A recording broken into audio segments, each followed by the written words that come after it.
హైదరాబాద్లోని RTC cross రోడ్స్లోని సంధ్యా theatre వద్ద నిన్న రాత్రి జరిగిన తొక్కిసలాటలో ఓ మహిళ మృతి చెందిన ఘటనపై చిక్కడపల్లి పోలీస్ స్టేషన్లో అల్లు అర్జున్ టీంపై కేసు నమోదైంది. సెక్షన్ 105, 118 BNS యాక్ట్ ప్రకారం పోలీసులు కేసు నమోదు చేశారు. పుష్ప 2 సినిమా ప్రీమియర్ షో సందర్భంగా హీరో అల్లు అర్జున్ సంధ్యా థియేటర్కు వచ్చినప్పుడు భద్రత విషయంలో నిర్లక్ష్యం వహించినందుకు సంధ్యా థియేటర్ యాజమాన్యంపై పోలీసులు కేసు నమోదు చేశారు. అల్లు అర్జున్ వస్తున్న సమాచారాన్ని పోలీసులకు సరైన సమయంలో చెప్పకుండా రహితంగా వ్యవహరించిన అల్లు అర్జున్ టీంపై కూడా పోలీసులు కేసు నమోదు చేశారు. ఈ కేసుకు సంబంధించిన వివరాలను సెంట్రల్ జోన్ డీసీపీ ఆకాంక్ష్ యాదవ్ వెల్లడించారు. బుధవారం రాత్రి 9:40 పుష్ప 2 ప్రీమియర్ షోను ఆర్టీసీ క్రాస్ రోడ్స్లోని సంధ్యా థియేటర్లో ఏర్పాటు చేశారని, దీనికి అధిక సంఖ్యలో అభిమానులు హాజరయ్యారని ఆయన చెప్పారు. అభిమానులతో పాటు సినిమాలో నటించిన కీలక నటులు థియేటర్కు వస్తారనే సమాచారం తమకు లేదని, కనీసం థియేటర్ యాజమాన్యం కూడా తమకు సమాచారం ఇవ్వలేదన్నారు. సమాచారం ఇవ్వకపోగా యాజమాన్యం కూడా ఎలాంటి ముందస్తు జాగ్రత్తలు తీసుకోలేదని, పబ్లిక్ను అదుపు చేసేందుకు థియేటర్ ఎంట్రీ, ఎగ్జిట్లో ఎలాంటి ప్రైవేట్ సెక్యూరిటీని ఏర్పాటు చేయలేదని ఆయన స్పష్టం చేశారు.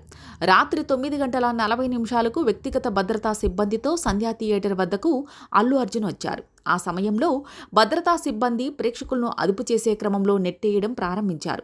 అప్పటికే థియేటర్ లోపల బయట ప్రేక్షకులతో కిక్కిరిసిపోయి ఉంది. ఈ క్రమంలో తోపులాట జరిగింది. దిల్సుఖ్ నగర్కు చెందిన రేవతి కుటుంబం ఈ తొక్కిసలాటలో కింద పడిపోయారు. అధిక సంఖ్యలో అభిమానులు ఉండడంతో వారికి ఊపిరాడలేదు. వారిని గమనించిన పోలీసులు సిబ్బంది వెంటనే బయటకు లాగారు. రేవతి కుమారుడు 13 ఏళ్ల శ్రీతేజకు CPR చేసి దుర్గాబాయి దేశ్ముఖ్ ఆసుపత్రికి తరలించారు. అప్పటికే రేవతి మృతి చెందినట్లు ఆసుపత్రి వైద్యులు తెలిపారు. శ్రీతేజను మరో ఆసుపత్రికి తరలించాలని అక్కడ వైద్యులు సూచించారు. ఈ ఘటనపై బాధితురాలి కుటుంబ సభ్యుల ఫిర్యాదు మేరకు కేసు నమోదు చేసి దర్యాప్తు చేస్తున్నాం. బాధ్యులైన వారిపై కఠిన చర్యలు తీసుకుంటాం అని డీసీపీ ఆకాంక్ష్ యాదవ్ తెలిపారు.